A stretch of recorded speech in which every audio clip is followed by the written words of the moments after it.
Is everybody in a good mood? Are things going well? Is the boss okay? Is the company okay?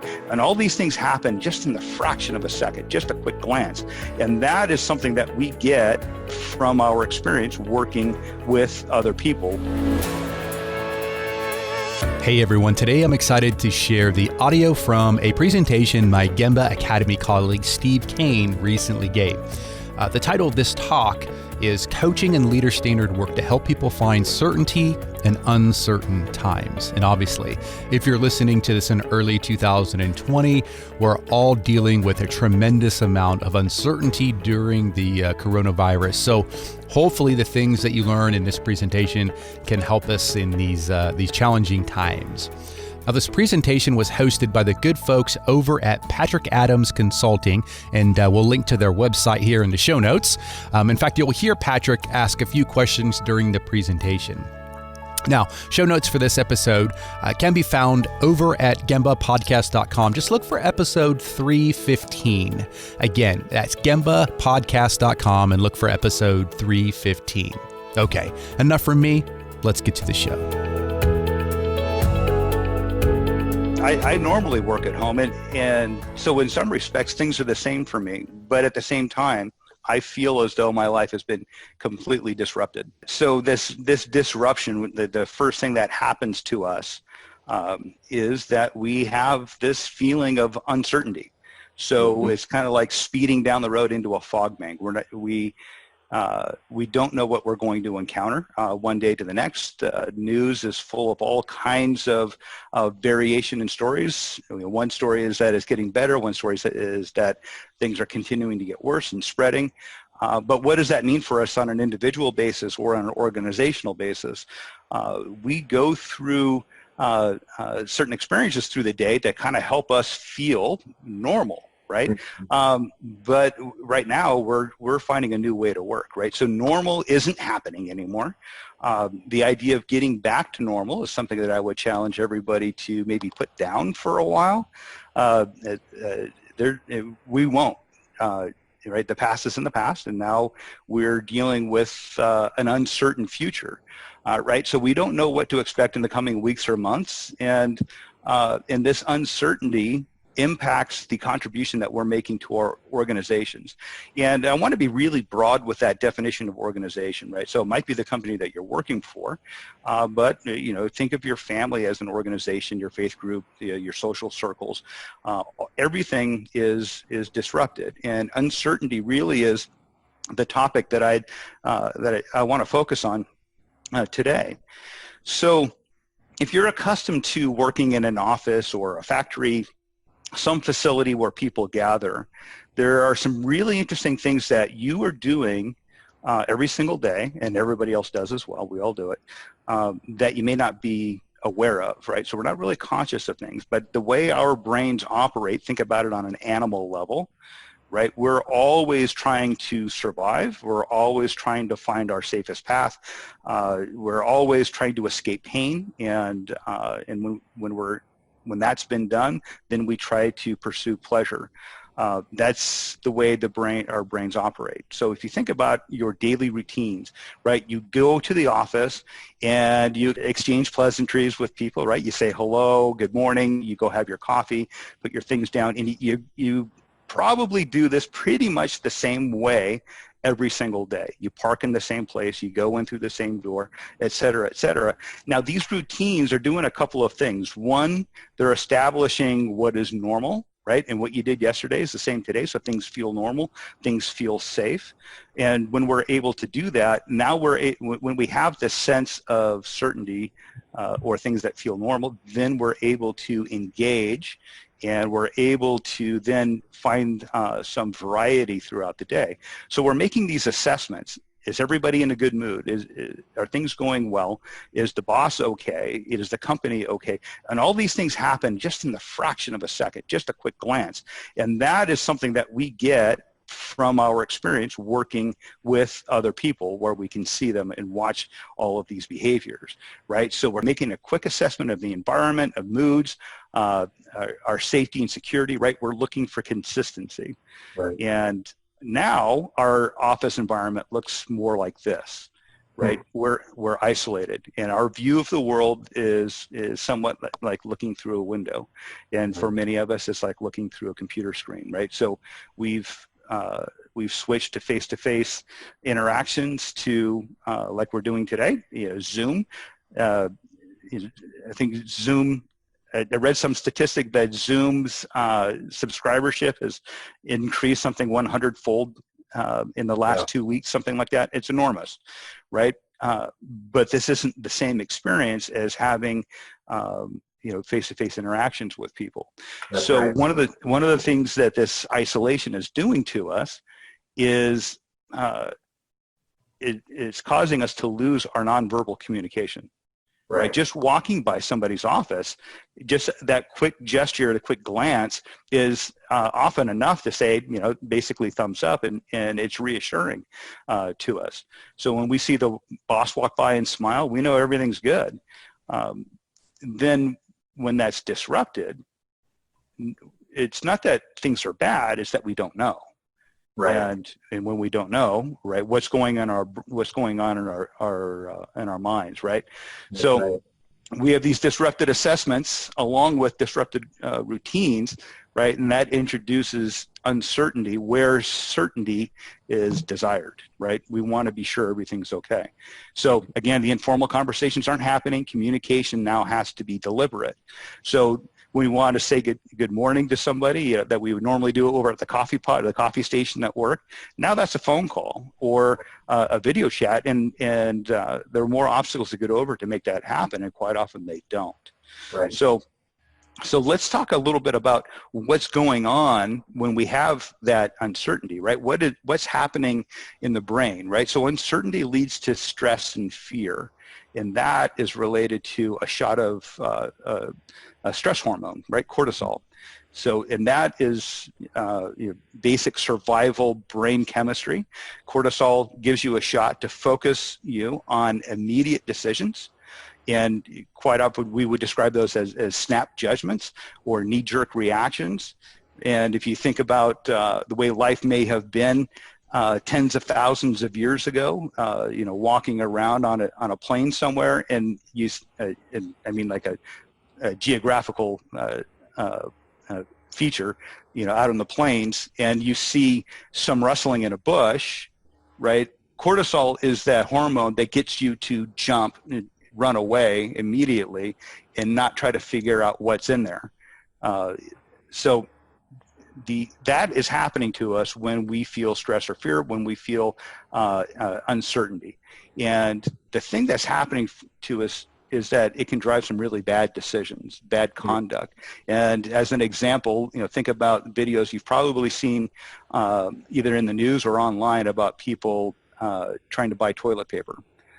Right. Someone's pushing a cart through a store, and then people are just bombarding, just ripping things. Now, there is no shortage, of toilet paper. There's plenty. Right. But this stress, this feeling of uncertainty is driving some bad behaviors and bad decisions, right? So we're in survival mode. Yeah. There's a Gallup study that I had read about at one time that said that employees over, I don't know, however many number that they had assessed there, the employees said that they needed 4 things: trust, compassion, stability, and hope. Okay, yes. So when the stability is taken away, which is kind of, what has happened here, that you talked about the stable work environment where you're going to work every day, you're parking in the same spot, you're, starting at the same time, you're grabbing coffee at the same time. That's stability. And when that's taken away, now all of a sudden that your life is not in balance anymore. And you're starting to now, like you said, make these rash decisions, or these decisions that don't seem like they make sense when you think back on them, right? But it's because one of those important pieces that we seek out, that stability piece, has been taken away. That's right. That's exactly right. Yeah. Now, so we're driving these snap decisions, short-term thinking, when we should be in following this lean principle of making long-term decisions for the long-term health and success of our organization. And sometimes, again, that's our family, Sure. Or even us as individuals, right? So how does all of this relate to coaching and leader standard work? Well, as Patrick was talking about, right, people need What were those again? Trust, hope. Trust, compassion, stability, and hope were the four that the Gallup put out. Right. Okay. So take those into consideration as you're looking at this slide here. Right. This is Maslow's hierarchy of needs. Right. So where did trust was probably the safety social levels. Compassion is in the social level. Right. So we're talking about the foundational levels of Maslow's hierarchy of needs, right? So right. Now this is this hierarchy has developed over the last few decades.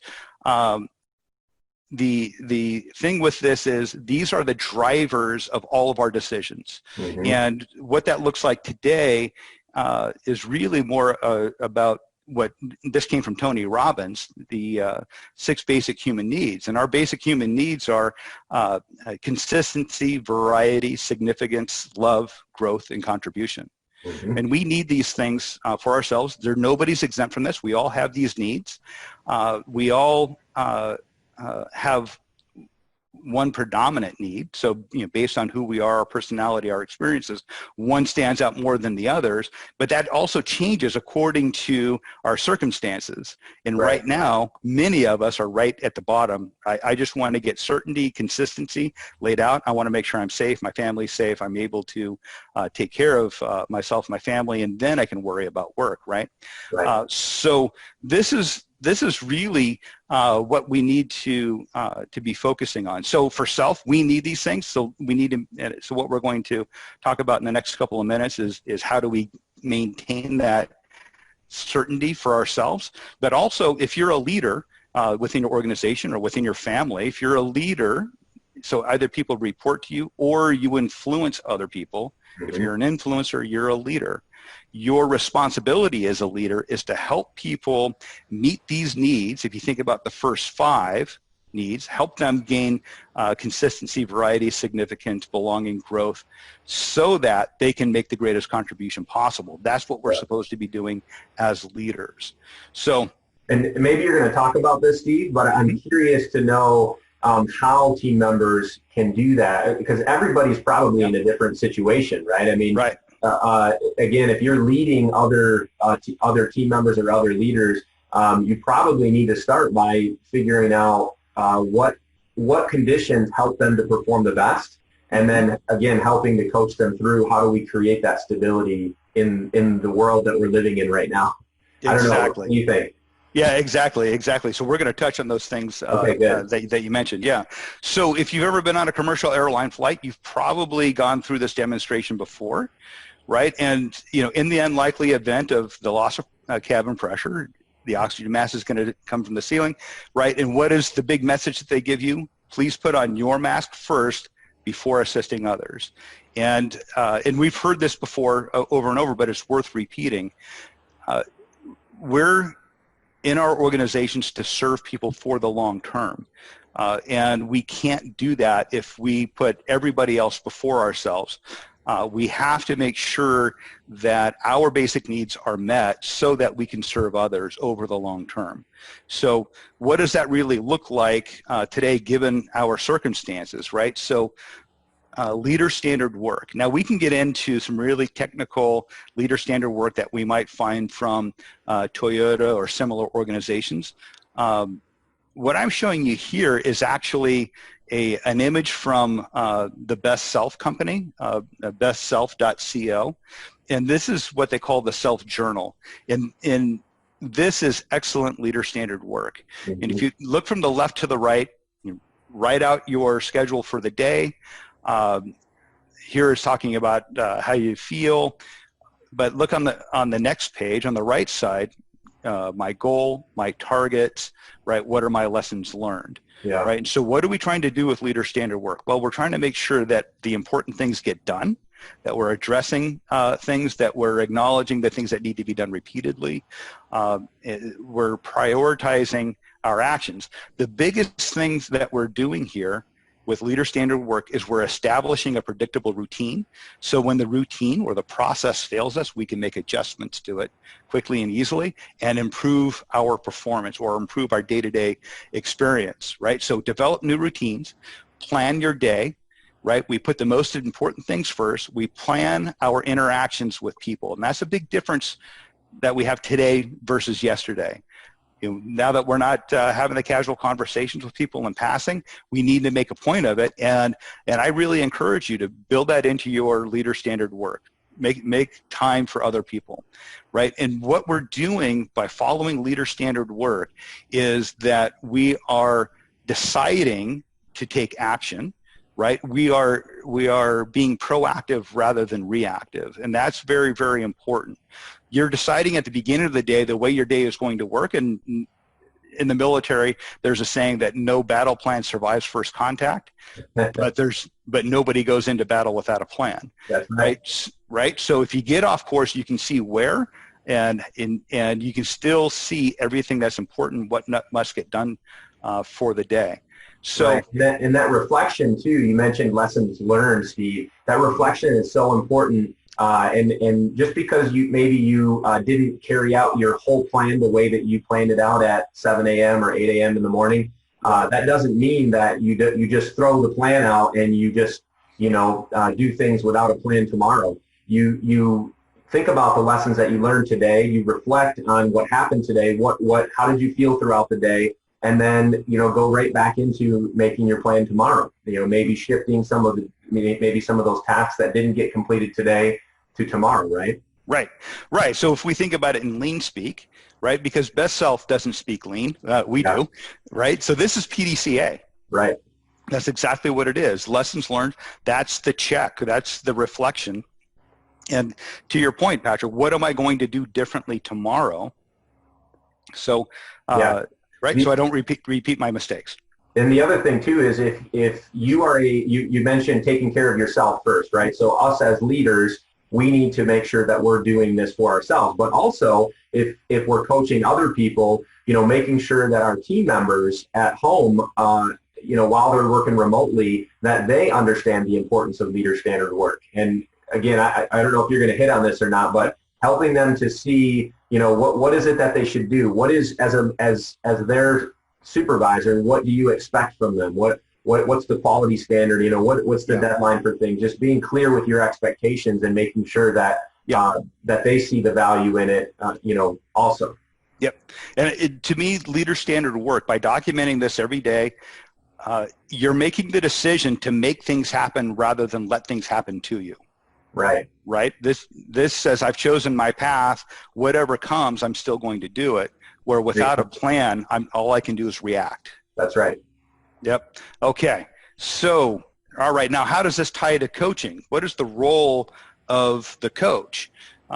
So, as the coach's role is really to help people get themselves from point A to point B. And I really want to emphasize, get themselves, right? You can't make decisions for people and you can't make them do anything. Even as an employer, if people are reporting to you, ideally what you're trying to do, what you're trying to get them to do is what you've already done with your leader standard work. You've decided to make the decisions to get through the day, right? You've decided to be proactive, regardless of the circumstances. And coaching does the same thing, right? So you've got your day-to-day figured out through your leader standard work, and your coaching techniques enable you to help others to do the same thing, right? And there are many different coaching models that'll help you do that. So Kata, for instance, Toyota Kata, that is a coaching model.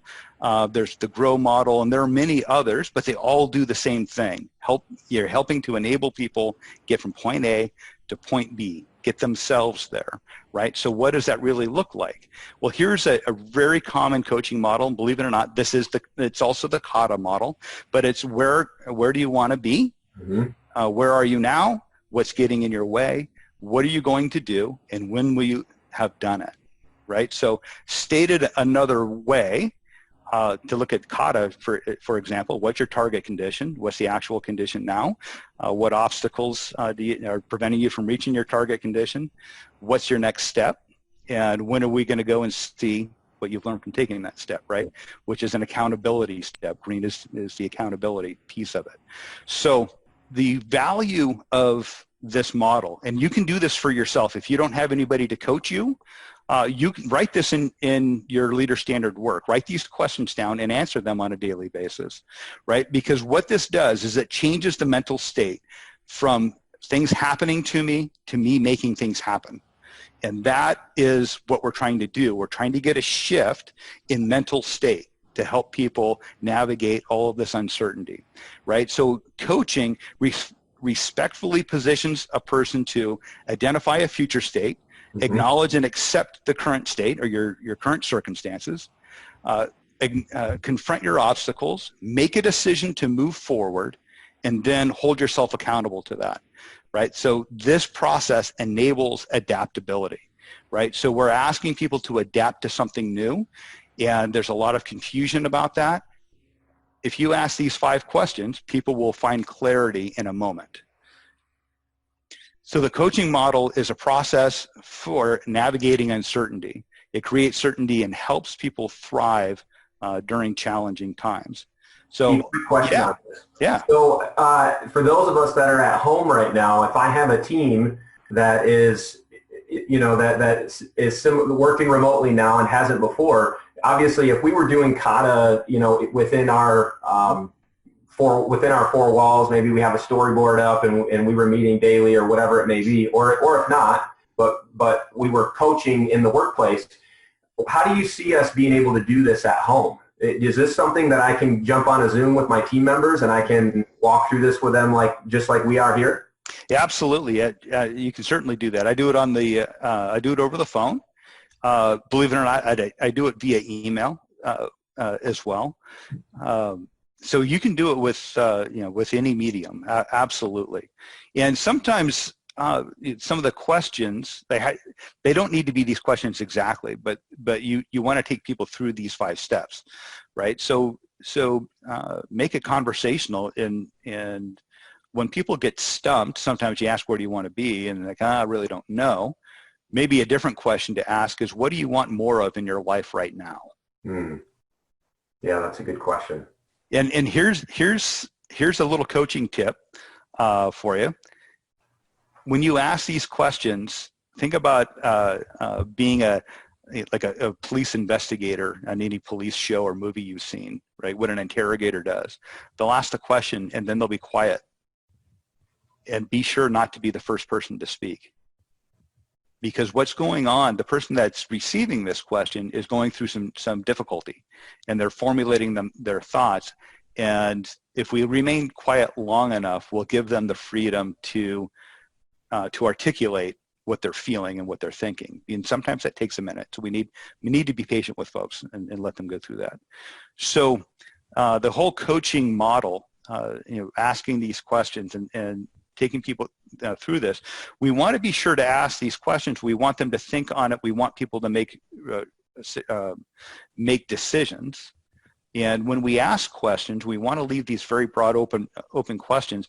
And we don't want to do what a coaching mentor shared with me as questioning, which is making a suggestion through a question. Right. Right. Avoid that. You meet people at their point A, and you help them find the clarity to get to their point B. And we have to remain detached from the outcome. So whatever it is that people choose to do, whatever their answers are to these questions, it belongs to them, and we help them get to their point B. That's right. So essentially what we're trying to do is illuminate the path ahead, right? So rather than driving into the fog bank, now we can see way out to the horizon. We can see where we're going. So some key points I'd like to leave you with. So first, getting back to normal isn't going to happen, so adapt, right? We need to adapt to the way things are today. And when we are able to go back to work, get back into offices and factories and et cetera, it's not going to be the way it was. Things will be different. Once everybody learns how to work well from home, we might see more of that, but the way business was conducted is going to be disrupted for quite a long time. So don't hang on to the way things used to be. Be open to the idea of just putting that down. What used to be normal, put it down, adapt, and embrace what's coming. So 2, be proactive and develop new routines. And these new routines for yourself will help you develop a sense of consistency, a sense of certainty. Use your leader standard work, plan your work, and then work your plan. So everything, anytime you have some indecision or some confusion, come back to your leader standard work, get back on track. Be deliberate about your interactions with other people. They're relying on you, and you are bringing comfort to people by being able to speak to them, being able to see them. It is helpful, and it may be even undervalued. Like, we're not aware of how important it is to other people that we actually see them. And then coach to get from point A to point B, and whether you're using the coaching model to help yourself or if you're using it to help others. So thank you very much. Great point, Steve. We did have a couple questions pop up on here, Steve, if you don't mind. We have a few more minutes. You bet. One of the questions that came, Maya said, would you suggest a site or an app to create and monitor leader standard work? She said that I find it increasingly difficult to coach and convince people on using standard or technical leader standard work templates, which I completely understand. Yeah, so I don't know of any sites or apps, templates for leader standard work. Every time that I've used it, I've just created my own based on what I want to get done for the day. And when it comes to coaching others, if you can have a discussion early in the day of what do you want to have done by the end of the day, right? And that can be, where do you want to be, and now you get right into that coaching, the coaching cycle, and you're keeping people focused on those. And in a sense, you're kind of driving leader standard work by consistently staying within the model. Yeah. Yeah, I think for us, I mean, we use a very specific template, but you can go, online. There's tons of templates out there online. For any of you that do know maybe of an app or any kind of a good site for leader standard work, maybe drop it in the comments so everybody can see that. But we use a template, to your point, Steve. It really is individualized to the organization or to the leader in what's working for them. What are the daily tasks that need to be done? What are the weekly tasks that need to be done? What are those things that I should be doing throughout my day, or what's my plan for each day, and what does that look like? Hamilton said in the comments that daily accountability is the key to making leader standard work. And I would definitely agree with that. So that's a great point from Hamilton. Yeah, anybody with using Microsoft Outlook, I don't use that any longer. My organization's not on Outlook, but in the past I've used it. And in leadership roles, Outlook has a function to produce leader standard work. It's not labeled that way. But every day I'd come into the office and I would print my calendar, and you can customize the format. So it was a trifold 8.5 by 11 in landscape orientation, but it had my calendar, it had my tasks on there, and then an area for notes. So everything that was important was pre-populated, so I was able to just print that out every day. Good deal. Another question came in. It says, the example that you showed of leader standard work that you showed earlier in your slide, it says this looks like it's more of a capture as you go kind of thing. They were saying, isn't that really more like a journal or diary versus having the standard plan ahead of time? Do you want to clarify that real quick? Sure. And this is just one example, and there are all kinds of different books like this. So on the left, there's the calendar. So this is write out your appointments for the day before your workday begins. You have there your goals, and those goals are tied into longer term goals or organizational goals. So you're writing that out first thing in the morning today, and then you see that on the right page, just a little bit above center, today's targets, right? So those are your top 3 for the day. Right. And it's kind of hard to see there, but right below those 3 targets, there's a little kind of a light gray banner, and then it shifts to reflection at the end of the day. Yeah. So yeah, right. So we fill this out at the beginning of the day, and then the notes there, of course, for things happening during the day. But yeah, I take the point. We want to be proactive, right? We plan our work, we work our plan. Yeah, that's right. And obviously, some of us have those recurring or repeatable daily tasks or weekly tasks. And so that makes it very easy to plan out, way ahead of time. But also what you're talking about is in the morning, before you even move into your day, take out your leader standard work, make sure that you have a good plan for, how much time are you going to spend on your email today? How much time are you going to spend, in meetings today or whatever it might be? What tasks need to be completed today? And then at the end of the day, looking back and reflecting, what was I able to accomplish? Why didn't I get, I had 10 tasks that I wanted to accomplish today. Why couldn't I get 10 tasks done? What did I learn from that? And that's where that PDCA comes in. And how can I change what I'm going to do tomorrow to make sure that I do get my 10 tasks done, if possible. And I think, right now more than ever, this is so key because we're at home. A lot of us are at home remote. We're not used to working remotely, and we're trying to create this structure where this leader standard work could really help that, to sit down and develop that plan before you start your day. And it applies at home, working remotely, just as much as it does when you're in the office or at your site.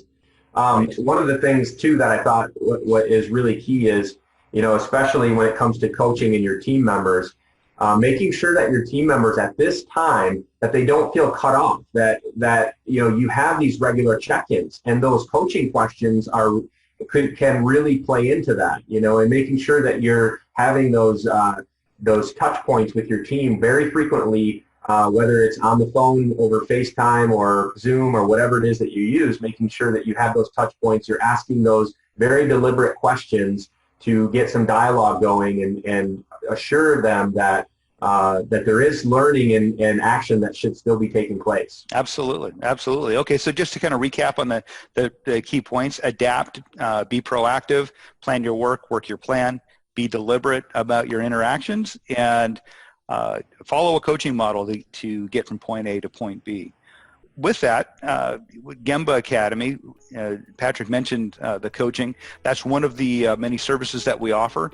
We help people improve business operations, improve their organizations, and also improve in terms of individual professional development. We do that through a fantastic library of videos on everything Lean and Six Sigma and the personal coaching. So with a subscription, we talk to our customers about actually making use of the concepts that are being learned in the videos. We're here to help people be successful. That's really the point of Gemba Academy. And if anybody would like to make contact with me, GembaAcademy.com. If you go to the bottom of any page on the Gemba Academy website, you can just click on Contact Us, and that will come directly to me, and I'd be happy to speak with you. So with that, I say thank you.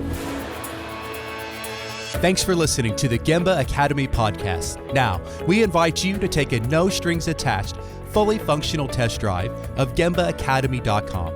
Gain immediate access to more than 1,000 Lean and Six Sigma learning resources, all free of charge, at GembaAcademy.com.